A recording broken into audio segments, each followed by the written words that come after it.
Welcome to the Catholic Sobriety Podcast, the go-to resource for women seeking to have a deeper understanding of the role alcohol plays in their lives.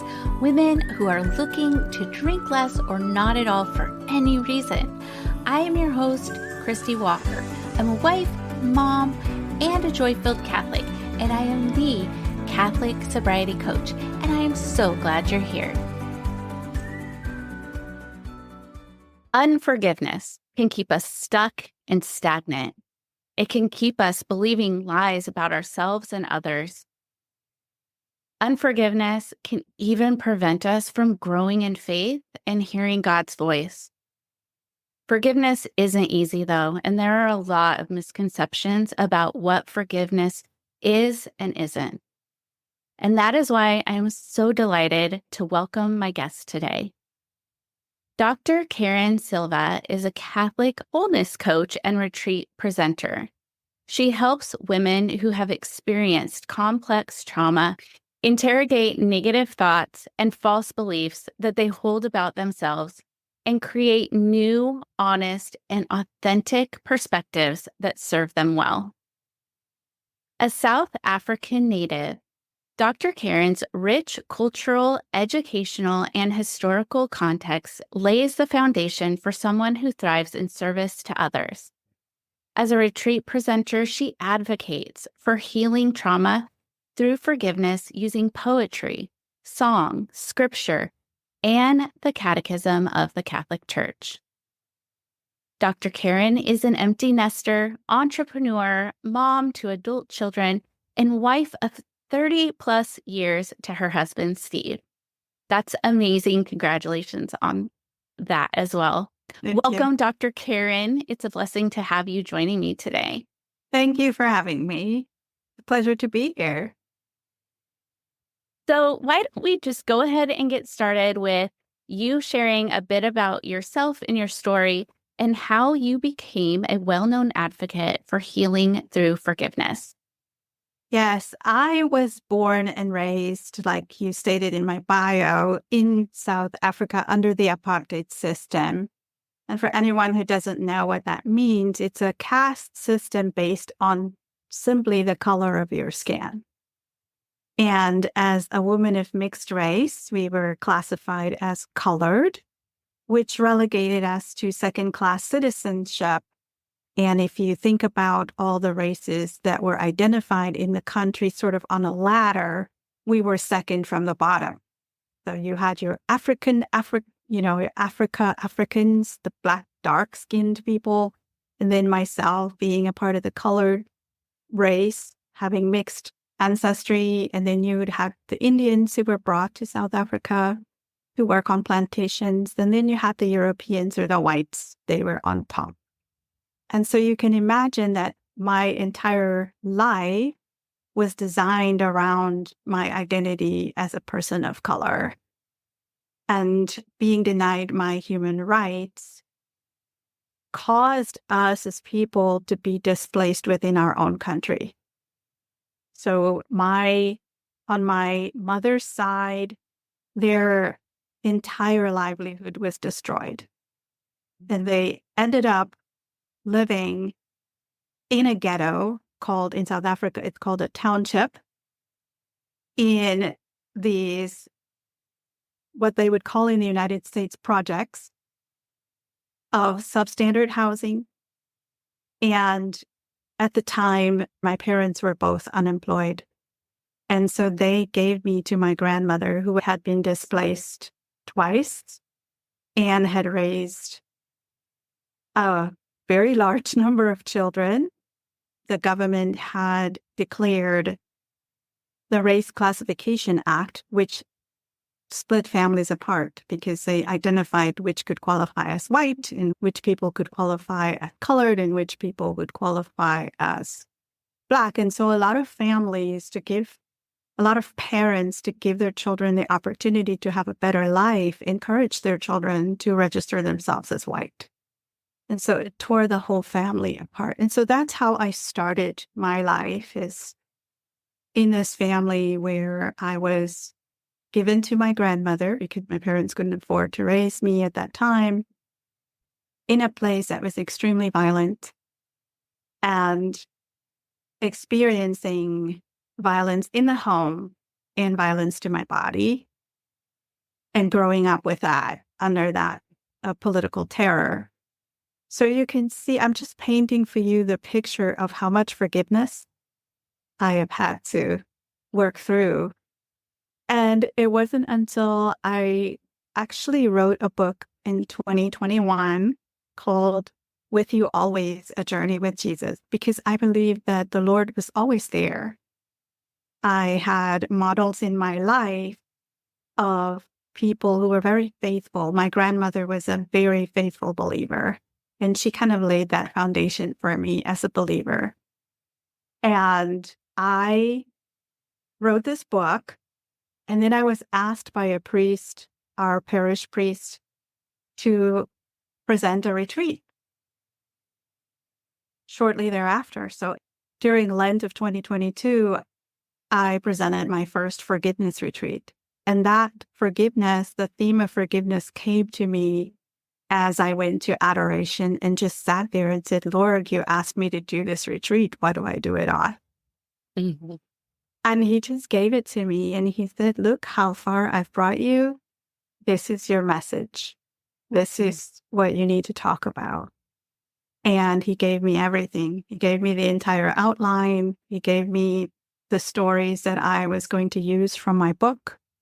And I just put it together. And he showed me that this is his work and that this is the reason why I was saved, why I was able to leave South Africa, to be in this free nation, to build this life, and to spread this message of forgiveness and his love. Thank you so much for sharing all of that and what you endured and how far you've come. It's in recovery, we call that our experience, strength, and hope.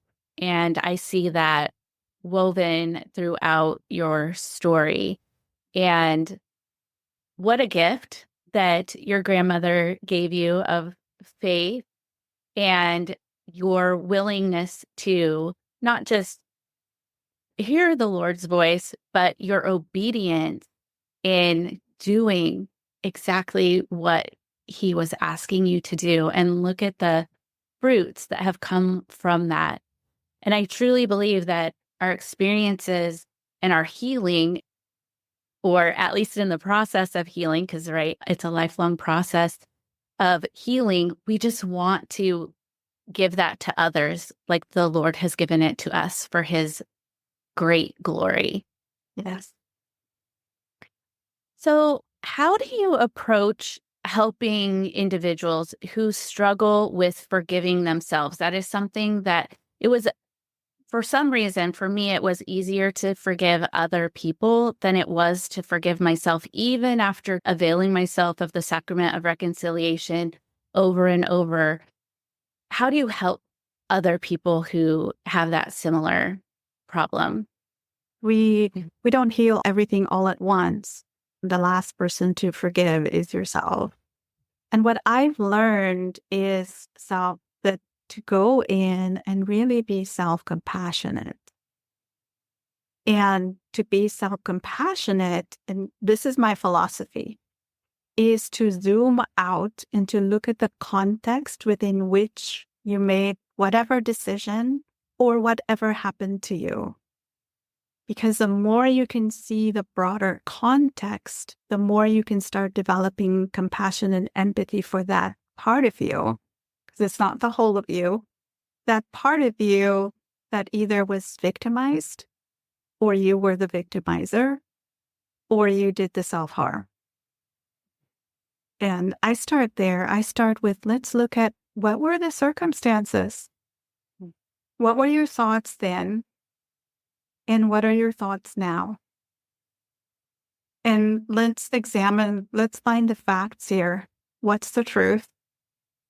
What lies are you telling yourself about who you were? Because if you look at the context, so for me, I was a child. if I enjoyed the experience, it's because my body responded, because we actually don't need our brains to enjoy sexual activity. We can leave our bodies and our bodies can respond. So if I'm in that place where I can look back and I can think my thoughts, I can observe my thoughts from afar, what I was thinking at the time, then I can start seeing, oh, okay, I was only this old. All of these other factors came into play. And how can I look at that with curiosity instead of judgment? Mm. Can I love myself right there? If it was someone else, if it was a friend, even a complete stranger, would I be thinking those thoughts about them? Mm. So really just looking at myself with so much tenderness, with so much compassion, and with so much love. And the most important thing, with zero judgment. And I'm sure that a lot of people listening will find that very helpful as well. We might take something from scripture and maybe it's out of context and it doesn't make sense. But then when you look at the whole of the scripture and also like the history of what was going on at the time, then it's a lot easier to understand what was being said or why it is even in there. And Yeah. so I think that we have to do the same for ourselves, right? Yes. And, St. Ignatius tells us we can use our imagination to put ourselves in the scene. I highly encourage anyone who is struggling with self-forgiveness to go to that scene and put yourself in the scene with Jesus and observe and see the truth of what was going on. Now, if you have anything to own it. Take responsibility. Go to the sacrament of reconciliation and repent. That's all he's asking us to do. Repent. But he's always there. He's always loving and he's always present. So a lot of times people don't want to let go or forgive. This again is something that I have struggled with and had to really work on myself. But we don't want to forgive because there are misconceptions about what forgiveness is and what it's not. So from your perspective, can you explain that? Yes, absolutely. A lot of people think you just have to say, I'm sorry once, or hear I'm sorry once, and then everything's just going to magically get better. That is not true. Forgiveness is not a one-time event. It is a process. It is an iterative process. And what I mean by that is every single time you forgive or are forgiven, you become someone new. It is adaptive. You change. The other person changes. The situation changes. It's a constant work that we do all the time. It's like prayer. Mhm. You can't just pray one day and think, oh, God is just going to say, put a big old rubber stamp on what I'm asking, right? We have to keep coming back to that place of, am I done? What is still here that's still sort of in the back of my mind that I haven't completely let go of yet, have surrendered? It's not justice. Forgiveness is not justice. And I always make the distinction between criminal justice, which should always be pursued, if at all possible. If we can take someone to court and get justice in court, that would be my recommendation. My number one recommendation is, yes, you deserve criminal justice. When it comes to justice of the soul or moral justice, the justice that we seek for that moral injury, we may never get it from that person. We may never get the I'm sorry, right? So forgiveness is not receiving that type of justice, the feeling better about myself, the building up of my self-esteem after whatever happened to me, right? It's not holding the other person accountable. We can hold them accountable for perhaps in court. They can go to jail, they can serve their time, but we cannot hold them accountable for our reaction to what happened to us. We cannot hold them accountable for our emotions. because they don't have any control over what we feel or think. That is not what forgiveness is. We're holding ourselves in bondage when we are trying to hold them accountable, to try to make them see what we're feeling and what we're experiencing. It's a very natural inclination to make them want to feel what we're feeling, right? Very natural. It doesn't erase any consequences for myself or for the other person. The consequences will still be there even after I forgive or am forgiven. It's not forgetting. We cannot forgive and forget. That is a complete myth. We can forgive, but we may never forget, because we know that with scientific research that our cells in our bodies retain memories. Our brains are wired to retain those memories. It's just how we as human beings are wired. The difference is, does the memory control me or do I control it? Does it dominate my life, or am I willing to say, oh, here's that memory again? I'm done with it. I don't have to have it control my life. It's not reconciliation. We may never be able to reconcile, and we may never even want to reconcile, especially if there's a threat to our physical or emotional safety. We can say, I forgive you, but I don't ever want you in my life again. It's okay to give yourself permission to say, I don't need you in my life if you're going to continue to hurt me. It's not a weapon. People want to do this whole thing of revengeful, being taking revenge with their forgiveness. Like, well, I'm only going to forgive you if you do X, Y, and Z for me. Or drawing attention to yourself by telling the whole world, I forgave so-and-so for what they did to me. Did you see that? Look how great I am. We have power in what happens to us. If we keep our focus on the perpetrator or the offender, we give away all of our power. We don't have to do that. And then finally, forgiveness is not defining the person who did harm to us by just that act, because then we reduce them to the act and we forget that they are human beings, also created in the image and likeness of God. And that's perhaps the hardest saying that I have for people, is that they are human. Something happened to them. Zoom out. What was it that made them to behave in a way that was dehumanizing or subhuman?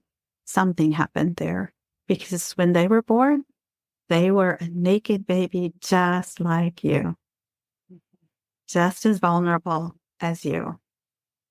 I think sometimes it's like, I've heard the saying, unforgiveness is drinking poison and waiting for the other person to die. Yes. Like, it's hurting us far more than it's hurting them.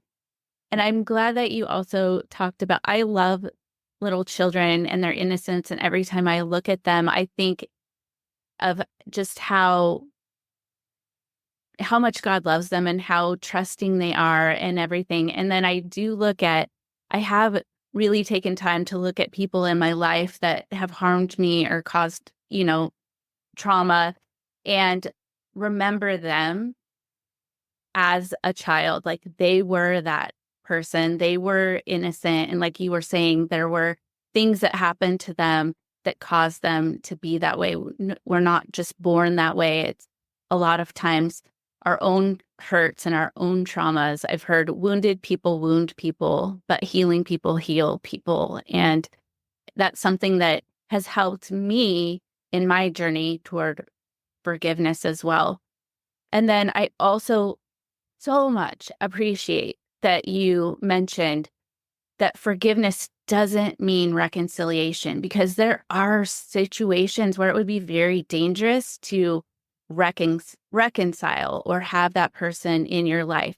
But it's okay to forgive without ever contacting them or doing that. That's work that we do with the Lord and within ourselves.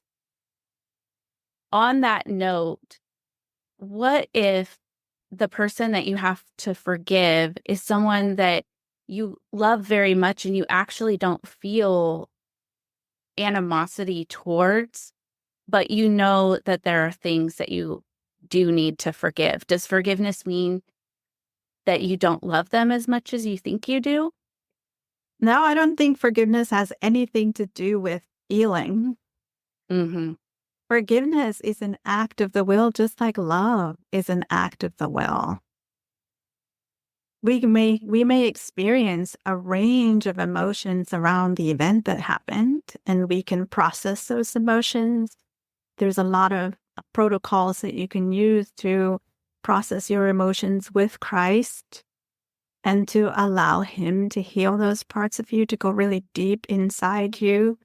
But emotion really comes from our thoughts. We've learned this through cognitive behavior therapy, right? We have a thought, and that thought leads to an emotion, and then that emotion is the fuel for our action. It starts with a decision. So if I have someone in my life who I love very much, and we have gone through, well, I've been with my husband 34 years. I've been married too. So I can tell you that we have had a lot of times in our marriage where we have had to forgive each other for some pretty deep hurts. But it's a decision, right? We work through the emotions, we work through the differences, but eventually it is a decision to allow that person to be who they are and not try to project our own thoughts and emotions onto them and to try to control to their reaction to us.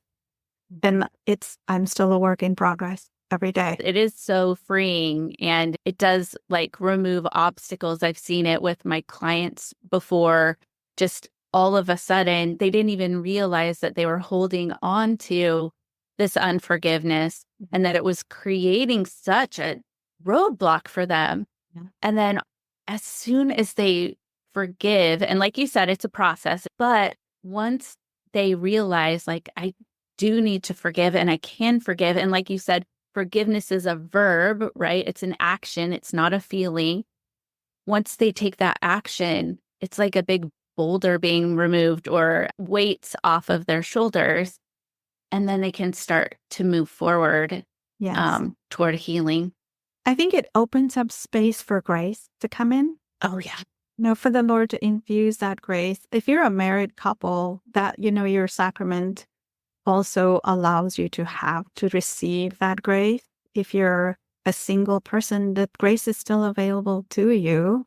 You just have to make yourself available to it. And the difficult thing, I think, about forgiveness is people think that there's one way to do it.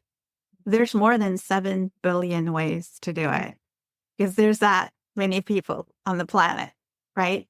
We are all uniquely designed. We're all uniquely created, and we're all going to go through this process in the unique way that we are designed and created. So for me, maybe forgiveness means I'm just going to walk up to the person and say, I forgive you. For another person, it might mean writing a letter. For another person, it might mean taking years and years, which for me, it took me a couple of decades to forgive some people. Just recently worked through another process after 30 years. And in that case, it was a matter for me to decide, I don't need to speak to this person. I don't need to hold them accountable at all. I can just say, I forgive this person from the bottom of my heart, so help me God. Mm-hmm. And then every time that person pops into my mind, I can pray that same prayer. Mm-hmm. And and then at some point, that person will pop into my mind and none of those emotions will arise. I won't feel the bond to them.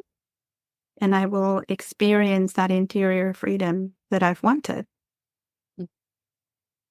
But we are all different, and we're all going to express our forgiveness in a different way. So, how do you, thinking back to your story and the oppressive um, government regime, I guess, that kind of dictated your life and tore families apart and things like that, how how would someone approach forgiveness of something, I'm going to call it kind of abstract or something so big because it is more of a system? I mean, Yeah. there's obviously people in that system that are causing, that are making these rules and laws and whatnot, but it's a system. Is is there a way or a technique that you have found helpful for yourself or maybe your clients in like forgiving something like that? It's interesting that you bring this question up. There's a lot of us expats here in the United States. We just got together on Sunday. There were two colored couples and two white couples in the room. And we sat around the table for almost 4 hours. And we started talking about our experiences under apartheid. I stopped the conversation about 20 minutes in because we were starting to tell stories about our experience of being discriminated against.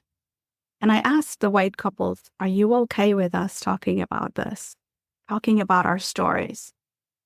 And they held space for us as brown people in that room to be witnessed in our experience. They sat and they listened without any judgment.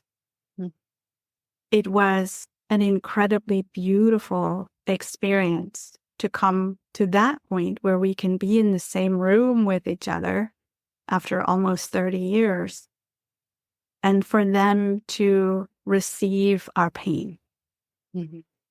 When we talked about, fortunately for us in South Africa, the Truth and Reconciliation Commission was created for that, where people could come forward and just tell their stories on both sides. And so I think it's really important to get to the truth and to accept that we are all human. We all have done things that have harmed someone else. On a global scale like that, the way that I've dealt with it personally, even when I was in South Africa, I always told myself, as a person of faith, as a Protestant at the time, that God sees everything, that there will be justice one day. Not the justice that I want in the country, but there will be an eternal justice. And those who perpetrated without repenting, they will have their day in, quote unquote, a different kind of court. Mhm. It starts with an H. I'm okay with that. I stated this at that dining table on Sunday, that there is only one just judge, and that is Jesus Christ. Whoever perpetrated atrocities against others, even if they claim to have just done their jobs, they will be held accountable. Mhm. And I don't have to take that responsibility upon myself. Now, I can educate people about what happened to us. I can educate people about the unfairness of it so that it's not repeated, but I don't have to hold grudges about it. That's beautiful. It just goes to show like that we all have our stories, we all have our hurts. Sometimes we just need to listen. Sometimes we just need someone to listen. We just need someone to hear us and hear our stories and say, like, I see you in this, or, you know, what a beautiful experience I'm sure that it was for you and for the other couples there, and healing, because you won't ever be able to talk to those people who harmed you or put these things in place or, were so suppressive, but to be heard by the other. Because sometimes well, not sometimes, but often we have our own thoughts or ideas about another group of people or other people, and we don't see or really hear from them or their experiences. And it's kind of like what you've talked about before, that zooming out and getting to see everything that happened, through their experiences and their eyes, and then being able to see your experiences and what happened to you through your eyes and being able to communicate that. What a beautiful gift from the Lord for all of you. I thank you for Yes. sharing that. And it's really not seeking to solve a problem, Right. seeking to understand Mhm. and be okay with just understanding. Mhm. And I think forgiveness really starts there with seeking to understand what happened. Maybe not even getting the answers to why it happened, but knowing how it happened and what happened, and then deciding how I want to think about it.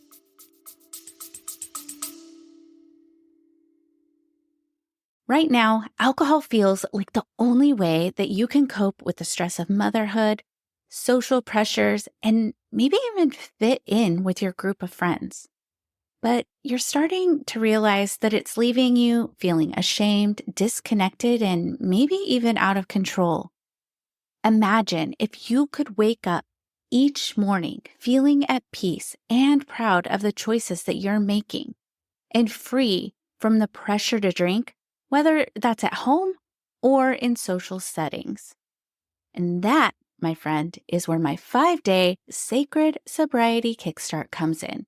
By the end of the 5 days, you will feel more peaceful and in control because you will have more clarity and confidence around your decisions to take it or leave it. You're also going to learn how to manage your mind in a way that is aligned with your faith. You will learn how to speak truth over yourself, and that will help you root out what's keeping you stuck. So check out my 5-day sacred sobriety kickstart and gain the clarity you need to make the decision to take alcohol or leave it from a place of peace. You can visit my website, thecatholicsobrietycoach.com. I have a pop-up there, or just go to my show notes.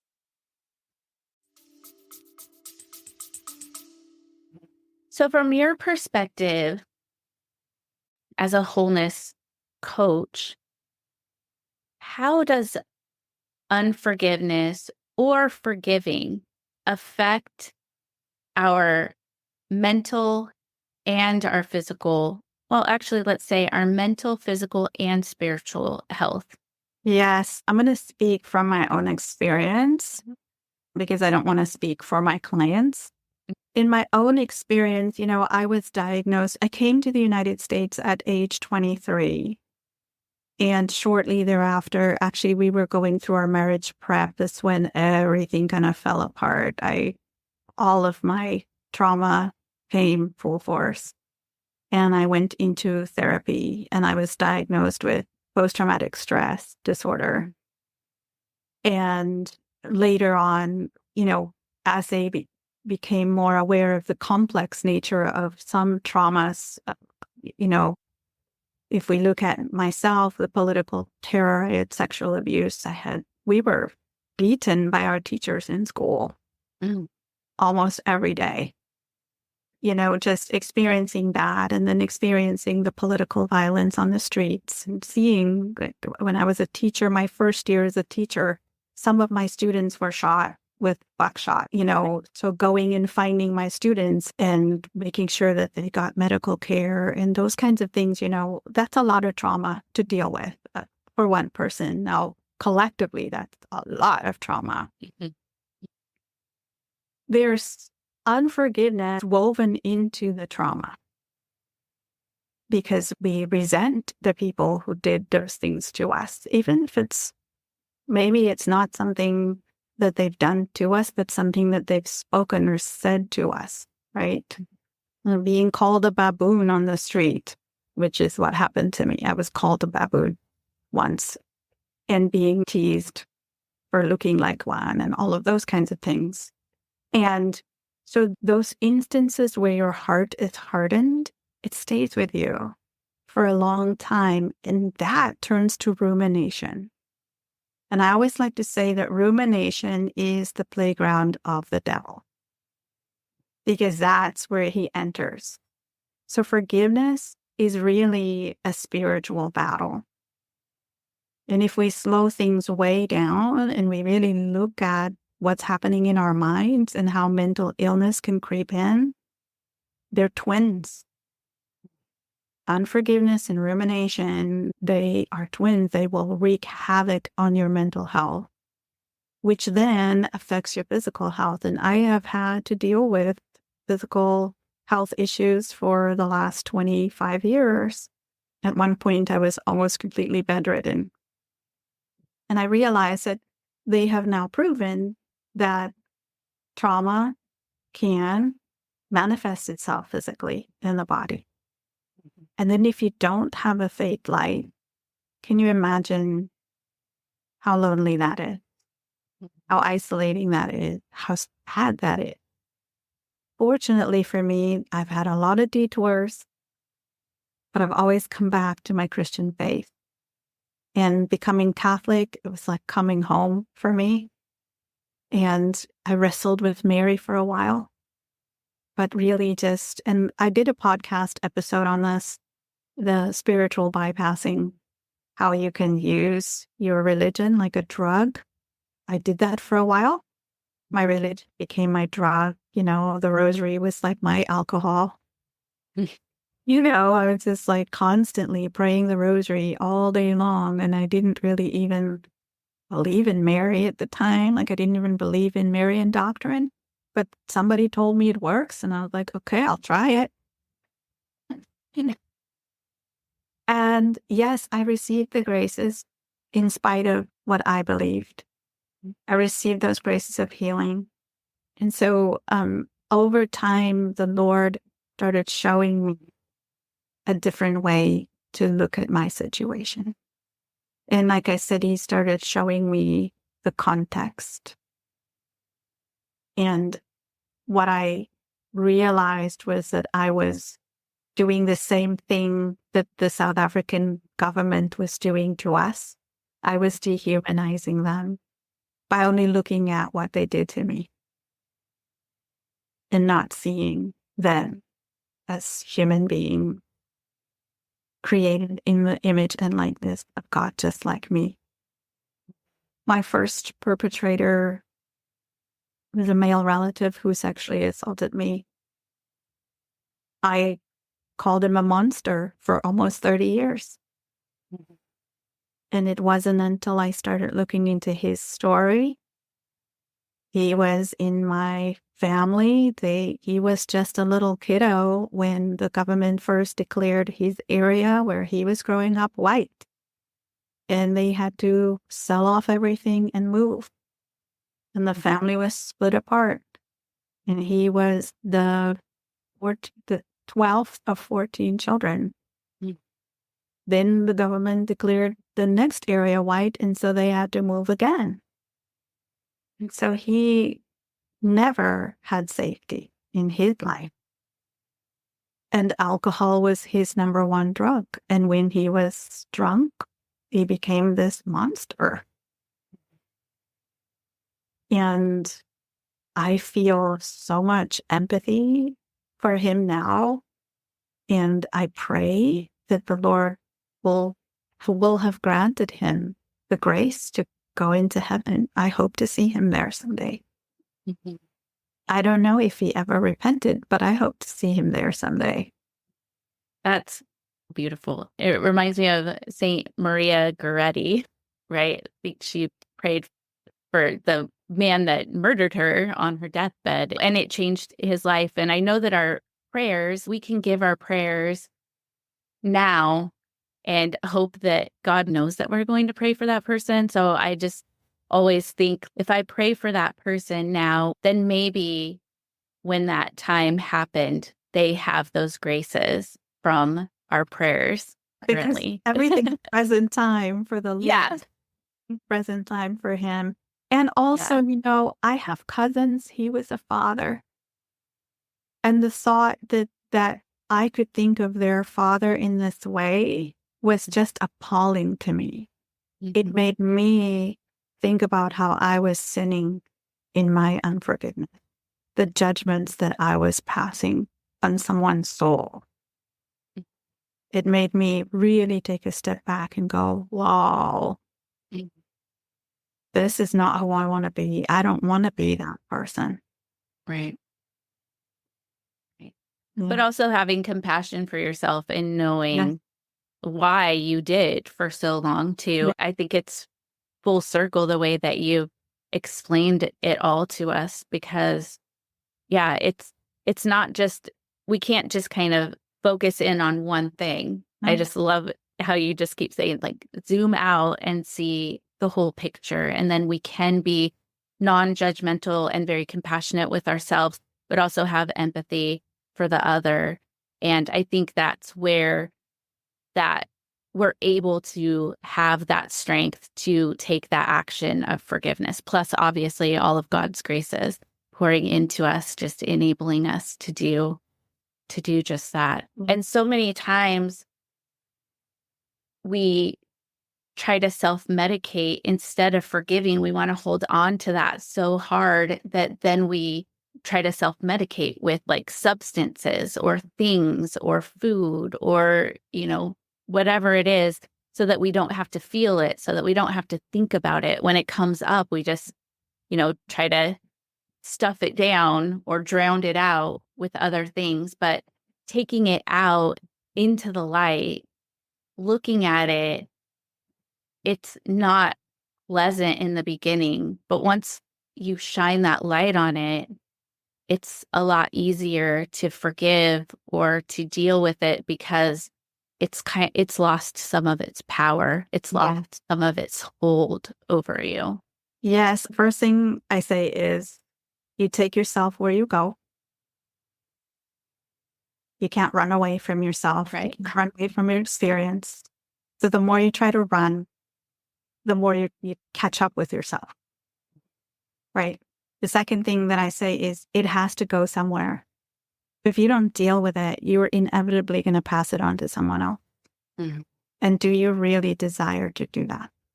Yeah. So in a system like South Africa, we had a lot of oppression from the government on the adult, right? The adults in our families. And then where did their frustrations go? Their frustrations went into us as children. And then if we're the oldest child, then where did it go? It went to the younger siblings. And so you have this cycle of oppression, cycle of violence. It has to go somewhere. We can stop it if we go turn toward it and not away from it. If we face it with courage, with conviction, with faith, prayer, with the sacraments. I am a 100% advocate for adoration and for the sacrament of reconciliation. And I try to go to daily mass as often as I can, but receive Jesus, allow him to strengthen you. I love adoration too. And I think that it's so telling that your whole mission of forgiveness started with being in adoration, talking to Jesus about this talk that you were asked to give. And it just springboarded from there. And the fact that you continually make time to hear his voice, because I think sometimes we're so busy running from things, trying to numb out, that we don't take those actions to just be still and listen for what he wants us to do next. Because I always say, like, if all Christians were on fire for Jesus, we would change this world. We would change it. We would heal it. And it would be so beautiful. So we have to start somewhere. And that's what we're doing here Yes. today. Yeah. So one last question before I have you tell people where they can find you and everything. But are there any strategies? You've already listed these beautiful Catholic devotions that we can do, of like adoration, prayer, daily mass, going to reconciliation, receiving the sacraments. But are there any other daily practices that you would recommend that might help people with that process of forgiving for the long term? Yes, I actually created a self-guided mini audio retreat with a workbook that someone can do in 5 days, 5 weeks, 5 months, 5 years. But it's just a kind of a guide to journal. My book is actually based on like 30 years of journaling. I had a big box of journals that I've kept, and I just went through my journals and I brought out those times when I was really struggling and God was just there for me. And just that daily conversations with Jesus in your journal, I think it's so helpful to get it out. If you don't have anybody around that you can trust, that you can talk to, you can talk to Jesus through a journal. And it's important to, journaling it was like my number one thing. I had journals when I was growing up in South Africa.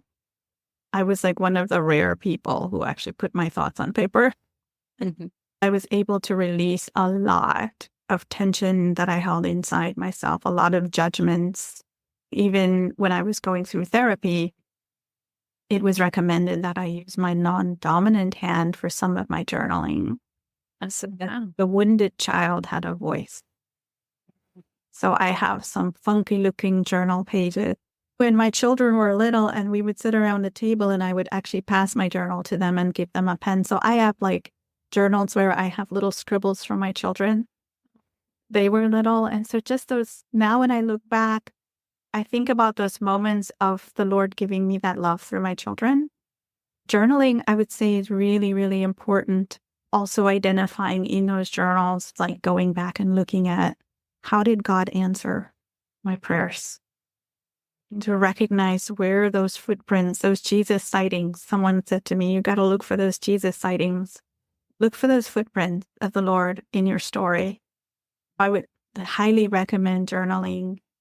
If you have not yet found someone safe, find a therapist, find a coach, find a good friend who will keep your story and not go spread it everywhere. I've experienced that where I've told someone in confidence and then I find out someone else knows. So just like watching for those traps of having someone solid in your life who you can trust. Prayer, daily prayer, for sure. But for me, the number one thing that helped me was to be able to keep a journal and to just get it out. And then I've been in so many different therapeutic modalities. I could probably write a book about each of them.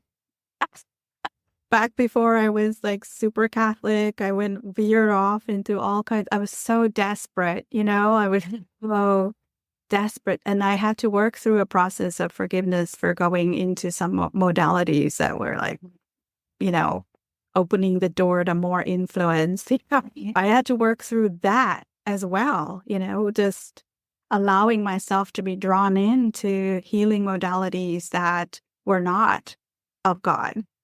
Mhm. And that I had to discern were actually more damaging than healing. So just be aware that once you go down this path of healing, to discern, is this in alignment with God's will for me? That's really, really important.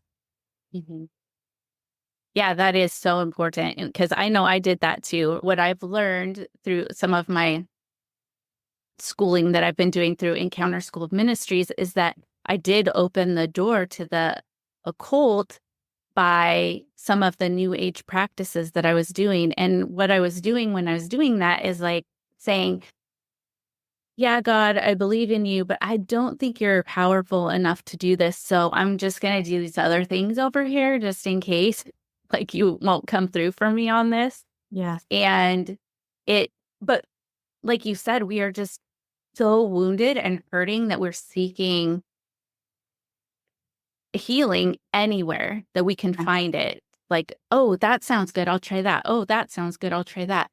But really, where I found true sustained healing was when I finally came back to the Catholic Church and was able to receive Jesus worthily and take the sacrament, partake in the sacraments and sit in front of Jesus and gaze upon him and allow him to gaze upon me. And that's where the true healing from our divine physician Yes. And he came. can take it all. Yeah, exactly. He can take. Yes. The other thing I forgot, and I wanted to mention this too, is that within your story, you've also worked through forgiveness through like poetry and songwriting and some other artistic endeavors. My book has poetry in it. It has stories in it. It's just, I love to sing. Uh-huh. So my book is sort of a compilation of story, scripture, poetry, and so I love photography. So my phone has more pictures on it than anything. I love to take pictures.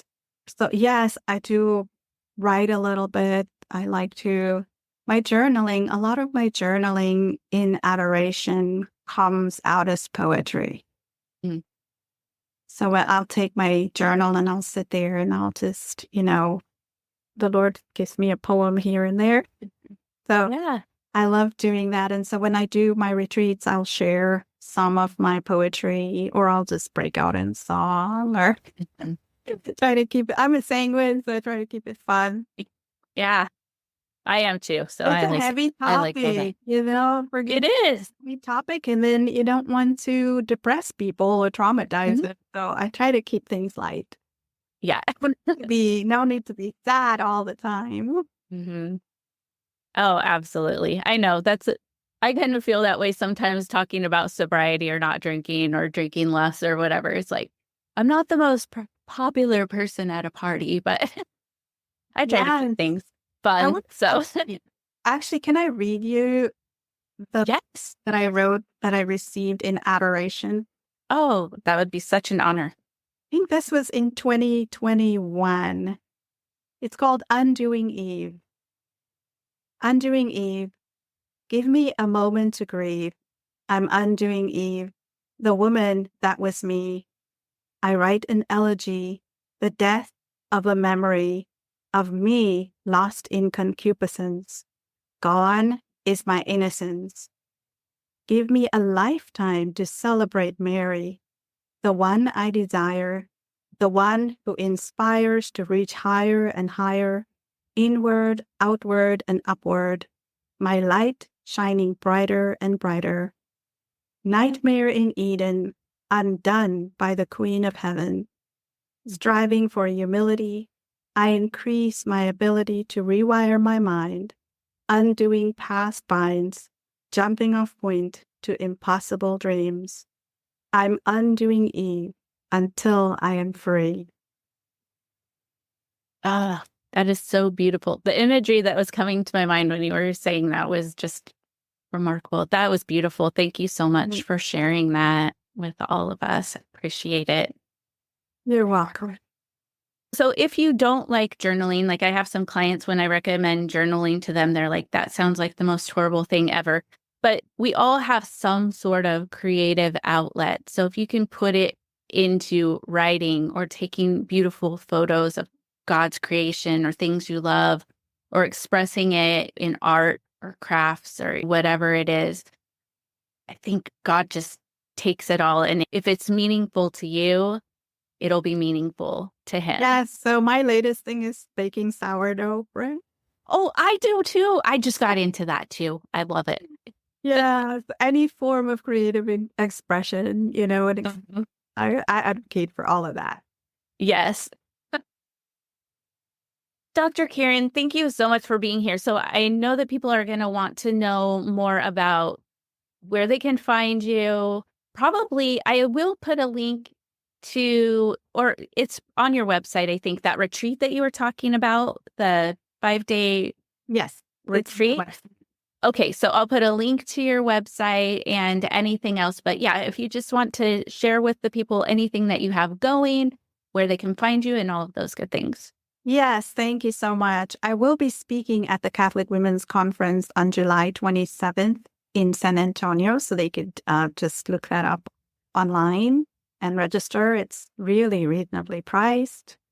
There's also a virtual option, and they can find me at my website, www.drcarron.com. Fantastic. Thank you again so much, Dr. Carron. It has been such an enormous blessing to have you here with me today. Thank you so much. I appreciate the invitation. Well, that does it for this episode of the Catholic Sobriety Podcast. I hope you enjoyed this episode, and I would invite you to share it with a friend who might also get value from it as well. And make sure you subscribe so you don't miss a thing. I am the Catholic Sobriety Coach, and if you would like to learn how to work with me or learn more about the coaching that I offer, visit my website, thecatholicsobrietycoach.com. Follow me on Instagram at the Catholic Sobriety Coach. I look forward to speaking to you next time. And remember, I am here for you. I am praying for you. You are not alone.